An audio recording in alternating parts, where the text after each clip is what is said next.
some of you, you have so much guilt and so much baggage from your past, which kind of we all do, that the minute I say to you, your best days can be in your future, it's hard for you to even believe that.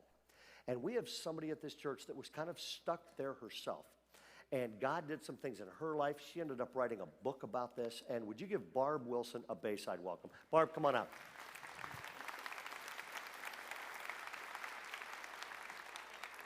So, first of all, glad you're here. Thank you. Real quick, you're Barb Wilson, Yes. and you're married. To Eric. And any kids? We have 4 kids.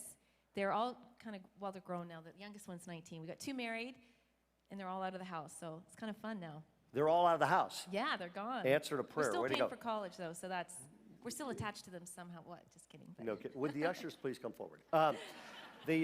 And you and your husband have been married for how long? Be 27 years this year. Okay, and you're from? Canada. And they're from Canada. By the way, they go to this church, involved in ministries all over the place, and she speaks excellent English for being from Canada, which is a really great thing. I have a question. You've been married for 27 years. Mm-hmm. Not all of those were the easiest years for you guys. That's true. And you've written a book called The Invisible Bond, How to Break Free from Your Sexual Past. And first of all, what did God do in your own life, and why did you write this book? Well, you know, for 25 years, I tried to pretend that my sexual past didn't have an impact on me or in my marriage.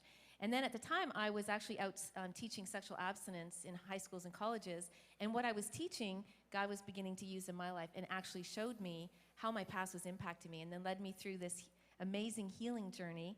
And as I was sharing it with people, you just could see there was a heartfelt need for this. And God led me to write the book. So my story of healing is through there and what God's done in my life.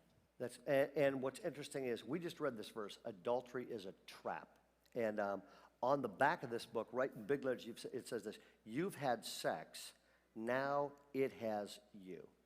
And what you've discovered is that sexual experiences outside of marriage, God's not up there prohibiting that because he's going, I'm trying to spoil their fun, boom.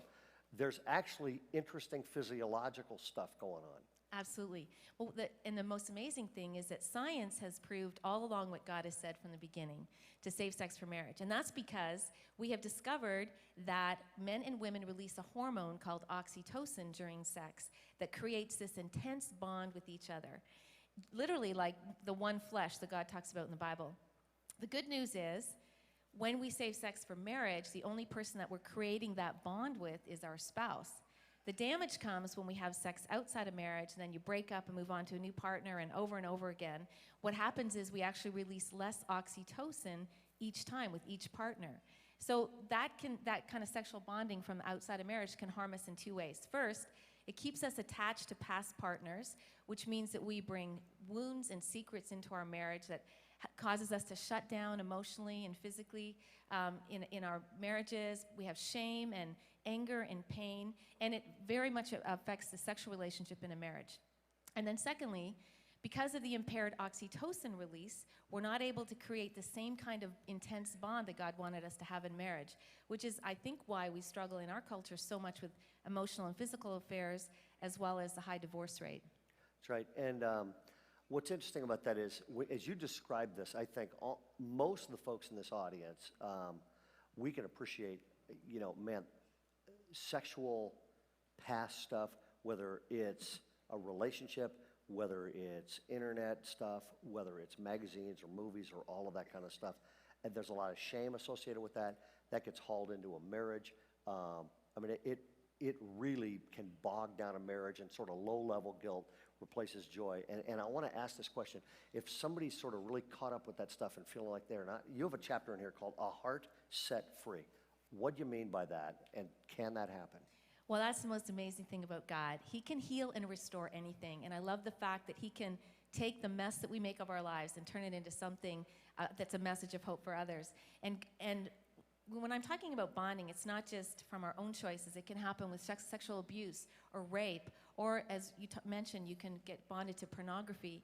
And so what's so amazing about God is not only for me and also countless others, can he break all the bonds that we create outside of marriage. He can heal the wounds that we bring into marriage that damage our relationship. He can restore that intimacy. But the most amazing thing about God is when what science has discovered, that when we go through healing, our brains heal too, so that now we can release oxytocin again to be able to bond in our marriages or in a future marriage if you're single. Which is great for those people out there that are oxytocin deprived. Absolutely. You folks need to know this. God is using this book in amazing ways in our church, around the world. The Molten Noble Publishers has asked Barb to write a follow-up book to this. There is some great material in here about sort of 5 stages of intimacy in a marriage. You can read this and go, hey, how are we doing on this?